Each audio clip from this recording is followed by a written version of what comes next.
In this video, we will discuss the topic of gravity and whether a heavier object or a lighter object will hit the ground first if both objects are dropped at the same exact time.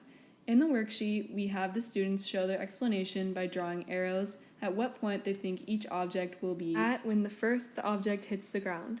We asked 4 different students what they know about gravity and to consider this situation. A piano and a peanut are dropped from the top of a building. What object will hit the ground first? To start off, we will show what the students had to say about their background knowledge with gravity. In space, it helps you walk. Gravity is the force that brings you down to the center of the earth. That's why you don't fall off it. I've heard about it in space on Mars. Floating things. As you can see, all of the students have heard of the word gravity, but only one student knew that gravity is the force which attracts objects toward the center of the earth.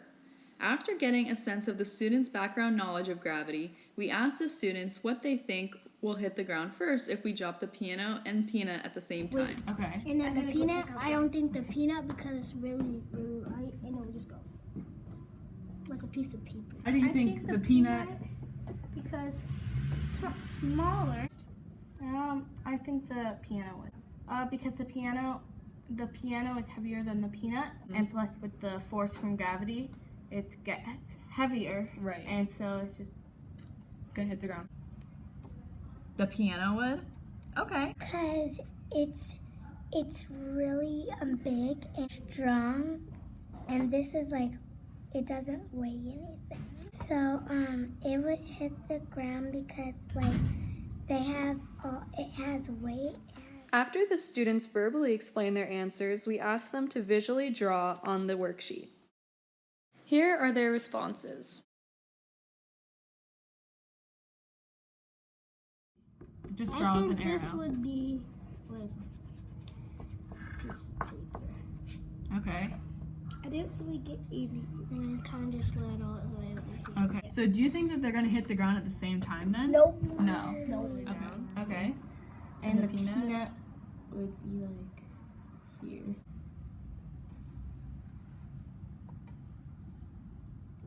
And then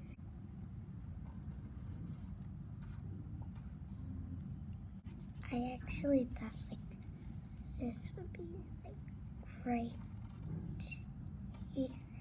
Okay. Okay. So are these equal? No, Which one is falling faster? this one. Okay. Even though the common response would be that the piano would hit the ground before the peanut, both objects actually fall to the ground at the same time because of gravity. Gravity is a natural force that pulls objects down toward the ground. Every object in the universe has a gravitational pull because of its mass. The Earth produces the same amount of gravitational acceleration on each object, causing them to fall to the ground at the same rate. This is called the equivalence principle. Objects with different masses will hit the ground at the same speed because of this constant and equal acceleration that's called g. The gravity constantly pulls down on the objects. The students who think that the piano will fall before the peanut rationalize their answer by weight and explaining that the piano is bigger and heavier, so it will fall before the smaller and lighter peanut. This is a logical response for someone who has not learned about the force of gravity. Additionally, this is a common misconception that many adults do not even fully understand. Air resistance is one reason why many people might say that a heavier object falls faster than a lighter object. For example, a feather or a piece of paper will technically take longer to hit the ground than a brick if we drop them outside because of the air resistance, but the force of the gravity is still the same. If a feather and a brick were dropped in a vacuum with no air resistance, both objects will hit the ground at the same time. Exploring the force of gravity by dropping 2 different objects will be a fun experiment to teach the kids about the force of gravity and the equivalence principle. We have learned so much from this experiment. We have learned the importance of ensuring that the students have sufficient background knowledge for the content being taught and to address misconceptions to make sure students understand the material. Some students are able to fully retain information, while others may need to be refreshed on the content. This has also taught us how it is important to develop inquiry to motivate the students to learn, participate in activities, and foster critical thinking skills. This has been a very influential experiment for our future teaching careers and has been beneficial working with the students. You're gonna be a good teacher. And